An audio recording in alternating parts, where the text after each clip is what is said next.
여러분 안녕하십니까? 대구 경북을 대표하는 시도 때도 없는 뉴스 송보입니다. 오늘의 주요 뉴스입니다.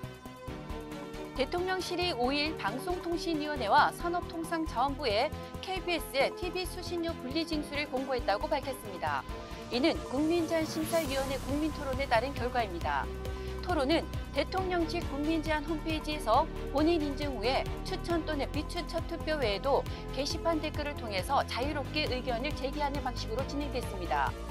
강순규 시민사회수석은 총 투표수 58,251표 중 약 97%가 분리징수에 찬성한다고 설명했습니다. 5일 통계청 국가통계 포털에 따르면 지난달 라면의 소비자 물가 지수는 124.04로 지난해 같은 달보다 13.1%나 올랐습니다. 14년 만에 최고 상승률입니다. 라면 물가가 고공행진하는 것은 제품 가격이 줄줄이 올랐기 때문입니다. 먹거리 중 물가가 고공행진하는 것은 라면만이 아닙니다. 잼이 35.5%로 상승률이 가장 높고 치즈 21.9%, 어묵 19.7%, 피자 12.2%, 두유, 커피 12.0%, 빵 11.5%, 햄버거 10.3%, 김밥, 김치 10.1%를 기록했습니다. 홍준표 대구시장이 5일 대구시청 상격청사에서 간부회의를 주재하고 대구 경북 신공항 건설과 K2 군공항 후적지 개발의 성공적 추진을 위해 두바이 공항과 창의 공항에서 벤치마킹한 창의적인 개발 비전을 KT 후적지 개발 투자 설명에 적극 반영하라고 주문했습니다. 홍 시장의 이 같은 지시는 두바이 공항에서 참고한 공항 프리존 조성과 24시간 운영되는 민군 겸용 공항 시스템 등을 대구 경북 신공항에 녹여내겠다는 의지로 풀이됩니다.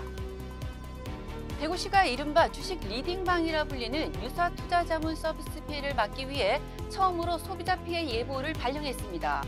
5일 대구시에 따르면 지난해 소비자 상담 통합 콜센터에 접수된 내용을 토대로 빅데이터를 분석한 결과 주식 리딩방 피해가 전체 상담 건수 25,012건 중 875건을 차지해 가장 많았습니다. 상담자를 연령대별로 보면 50대가 29.8%로 가장 많았고 40대 24.7%, 60대 18.4%였습니다. 대형 국제크루즈 코스타 세레나호가 5일 오후 영일만항에서 6박 7일간의 포항발 첫 항해에 나섰습니다. 코스타 세레나호는 영일만항 개항 이후 입항한 선박 중 최대 크기로 관광객 2,800여 명을 태우고 일본 오키나와 미야코지마와 대만 기럝을 거쳐 다시 포항으로 돌아옵니다.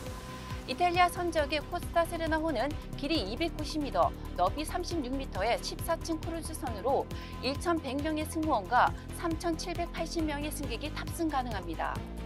더불어민주당 혁신위원장으로 선임된 이대경 사단법인 다른 백년 명예 이사장이 천안함 자폭 등 과거 발언을 두고 당 안팎의 거센 비난에 5일 오후 사퇴했습니다.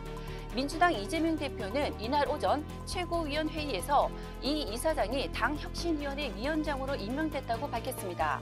그러나 이후 이 이사장이 과거 SNS 등에 천안함 자폭설, 대선 미국 개입설 등을 주장한 사실이 알려지면서 선임 9시간 만에 사퇴했습니다.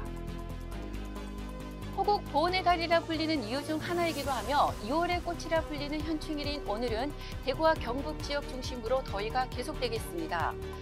이에 따라 자외선이 무척 강해지겠고요. 오존 농도가 나쁨 수준을 보이는 곳이 많겠습니다.